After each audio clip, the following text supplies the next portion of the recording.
Olá, amados, graça e paz. Aqui é Catiane Lins, do Ministério Vida, e é uma alegria estarmos juntos mais um dia compartilhando a Palavra de Deus. Nós estamos realizando a leitura, meditação em Atos dos Apóstolos, e a nossa leitura bíblica de hoje é Atos 16, e eu quero compartilhar com os irmãos um devocional extraído do versículo 40. Está escrito assim: Depois de saírem da prisão, Paulo e Silas foram à casa de Lídia, onde se encontraram com os irmãos e os encorajaram, e então partiram. Esse é o último versículo do capítulo, e nós podemos ver que Paulo e Silas enfrentaram, para quem leu o capítulo, né, sempre encorajo os irmãos a lerem o capítulo antes, eles enfrentaram algumas situações bem difíceis. Nós vemos que no começo ali, nos versículos iniciais, nós vemos Paulo tentando pregar na Ásia. Ele tentava entrar na Ásia para levar a mensagem do evangelho, e 2 vezes a palavra nos diz que o Espírito Santo impediu Paulo, porque não era o momento, não era o tempo. Tanto que nós vemos que algum tempo depois, Paulo entra na Ásia e prega em toda a Ásia.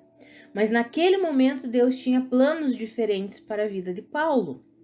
E aí dá um sonho a Paulo, e ele entende aquele sonho que era para ele ir pregar na Macedônia. E ele vai para a região da Macedônia e prega ali naquela região, e pessoas se convertem.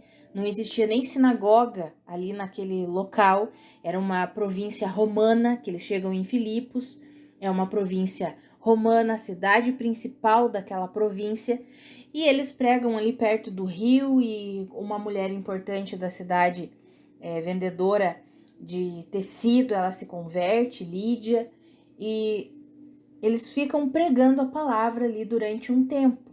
E aí, uma escrava daqueles senhores romanos ali, eles ganhavam muito dinheiro com aquela escrava que fazia adivinhação. Ela estava possessa, dominada por um demônio.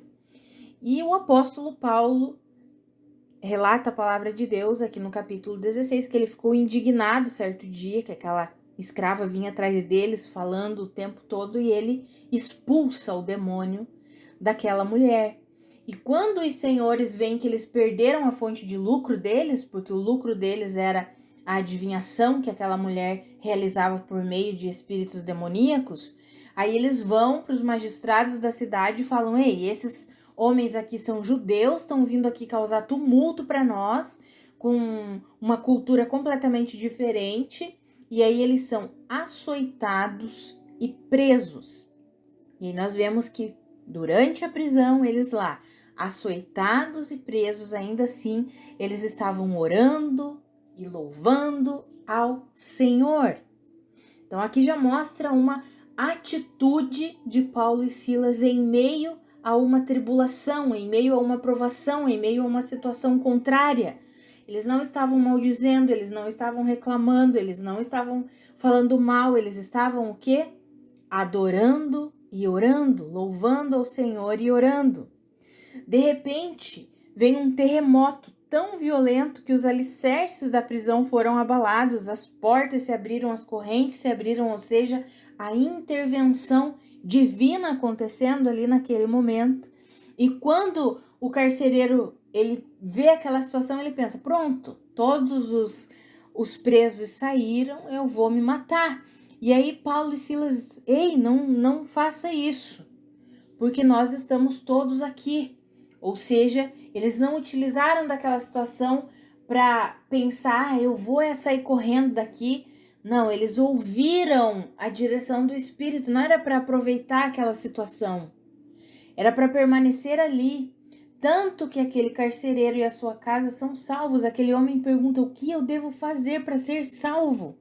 E aí Paulo responde: olha, você precisa crer no Senhor Jesus, e então serão salvos você e a sua casa. E aí eles pregam a palavra de Deus, e aquele carcereiro e todos da sua casa são salvos. Naquela mesma noite, o carcereiro vem, cuida de Paulo, de Silas, das feridas deles, e são batizados por Paulo e Silas. Amados, veja tudo o que está acontecendo, tudo que Paulo e Silas estão passando, e eles permanecem orando, louvando, pregando, eles permanecem fazendo o que Deus estabeleceu para que eles façam. E aí nós vemos que ali no final, depois que eles são libertos, ao invés deles reclamarem, deles murmurarem, o que acontece? Eles vão para a casa de Lídia, que tinha hospedado eles no início, se encontram com todos os irmãos, aqueles que haviam crido na palavra, no evangelho, na mensagem, e os encorajam. Isso foi o que mais me chamou a atenção aqui, amados. Então eles se reuniram, encontraram-se com os irmãos e os encorajaram. Amados, que eu e você possamos crescer em fé, em confiança no Senhor, para que nós possamos ter esse tipo de atitude em meio às tribulações, às situações adversas que nós enfrentamos. Sabe, que nós possamos compreender que nós pertencemos a Deus, que não são as prisões da vida, que não são os açoites que vêm contra nós que vão nos intimidar. Nós vamos continuar falando da palavra, vamos continuar orando, vamos continuar louvando e vamos continuar encorajando os nossos irmãos. Quantos e quantos, quando as lutas vêm, quando as dificuldades vêm, eles retrocedem. Eles não permanecem fazendo o que Deus os chamou para fazer. A minha oração é que eu e você sejamos encorajados por essa palavra, por essa mensagem, e nós possamos ser instrumentos de bênção, de vida, de glória para o nosso Deus. Enquanto passamos pelas situações adversas, que nós possamos orar, louvar a Deus, continuar pregando a palavra para que outras pessoas sejam salvas. Amados, enquanto isso, o Senhor vai cuidando de nós. Enquanto nós vamos fazendo isso, o Senhor vai cuidando de nós. Paulo e Silas foram presos, foram açoitados, mas o Senhor cuidou deles, providenciou uma libertação sobrenatural, providenciou que aquele carcereiro se convertesse e cuidasse deles, limpasse as feridas, os machucados que haviam ali. Ou seja, um cuidado com o corpo físico deles. Deus providenciou esse cuidado através da vida daquele carcereiro e da sua família, que passaram a crer no Senhor Jesus. Amados, quando nós nos dispomos, quando nós temos um coração disponível a Deus e confiamos completamente na suficiência de Cristo Jesus, nenhuma intempérie, nenhuma situação adversa, nada, absolutamente nada pode nos impedir de avançar na vontade de Deus, de avançar naquilo que Deus estabeleceu para nós, naquilo que Deus preparou para nós. Eu quero encorajar você. Se você está enfrentando uma situação difícil, se você se vê talvez açoitado, não fisicamente, mas de certa forma açoitado por alguma situação ou preso, eu quero encorajar você a permanecer orando e louvando ao Senhor e confiando que Ele mesmo providenciará uma saída de forma sobrenatural. E quando você sair, você não vai murmurar, você não vai reclamar. Pelo contrário, você vai pregar a palavra de Deus, você vai louvar ao Senhor, vai enviar mensagem de vida para que outras pessoas também se rendam ao Senhor, para que outras pessoas sejam salvas. E o Senhor mesmo vai cuidando de você, vai cuidando das suas feridas, vai cuidando dos machucados. Amados, que eu e você possamos agir assim. E quando nos reunirmos com os nossos irmãos, depois de toda a luta, depois de todo açoite, depois de toda a tribulação que nós enfrentarmos, ao invés de nós ficarmos falando sobre as coisas ruins que aconteceram, que nós possamos encorajar os nossos irmãos, que nós sejamos instrumentos de bênção para a vida dos nossos irmãos. Amados, que eu e você cresçamos nisso. E sabe como nós começamos a colocar em prática isso? Amados, é tendo essa confiança no Senhor, é recebendo plenamente o amor do Senhor por nós. Essa palavra tem pulsado em meu coração. Eu falei aqui na quarta-feira com vocês, amados.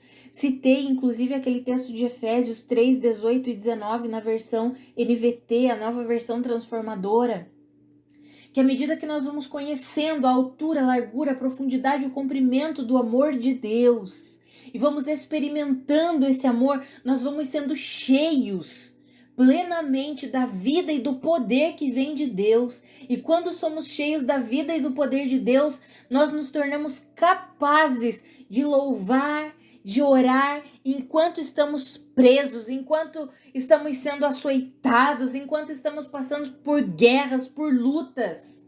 Porque sabemos em quem cremos, sabemos que o Senhor mesmo providencia uma saída sobrenatural para nós, sabemos que o Senhor mesmo providencia um cuidado para as nossas feridas, sabemos que o Senhor mesmo providencia irmãos para nos acolherem. Ah, amados, é assim que o Senhor age, é assim que o Senhor faz, que eu e você possamos viver assim e que sejamos assim como Paulo e Silas, instrumentos de bênção para a vida dos nossos irmãos, encorajando os nossos irmãos a permanecerem firmes no Senhor, a permanecerem confiantes no Senhor, porque o Senhor é por nós, como está escrito em Romanos, se Deus é por nós, quem será contra nós? Amados, Deus é por nós. Que eu e você possamos viver isso, entender isso, em nome de Jesus. Vamos orar, amados? Pai, muito obrigada pela tua palavra. Obrigada, Senhor, porque o Senhor é fiel. Obrigada porque enquanto nós nos rendemos a Ti, o Senhor mesmo providencia força para enfrentarmos o que for preciso. O Senhor mesmo nos capacita para passarmos pelo que for preciso. O Senhor mesmo providencia o sobrenatural para que sejamos libertos, para que sejamos curados. O Senhor mesmo providencia a cura para nós. Ah, Pai, obrigada por isso. Pai, eu oro para que eu e os meus irmãos sejamos encorajados por essa mensagem, por essa palavra, e nós sejamos também encorajadores, que nós sejamos instrumentos que levam vida para os nossos irmãos. Ah, Pai, que os nossos lábios saiam palavras de vida, não murmuração, reclamação, mas palavras de vida, independente das circunstâncias que estejamos vivendo, Pai. O Senhor é por nós, o Senhor permanece fiel. Ah, Pai, que eu e os meus irmãos entendamos isso e vivamos isso plenamente, Senhor, em sua plenitude, que nós possamos nos render totalmente a Ti, em confiança na suficiência do Senhor, na suficiência de Cristo Jesus em nossas vidas. Sabemos que nós pertencemos a Ti e que o Senhor é por nós e que maior é aquele que está em nós do que aquele que está no mundo. Não são as tribulações, não são as circunstâncias contrárias que vão nos deter. Nós vamos avançar em nome de Jesus, para a sua glória, avançando para que a tua palavra avance, para que a tua mensagem seja difundida, para que o teu amor seja transbordante em nossas vidas, para alcançar todos ao nosso redor, Pai. Que eu e os meus irmãos possamos viver assim, em nome de Jesus. Amados, que a graça e a paz de nosso Senhor Jesus Cristo sejam multiplicadas sobre a sua vida. Um grande abraço e até segunda-feira.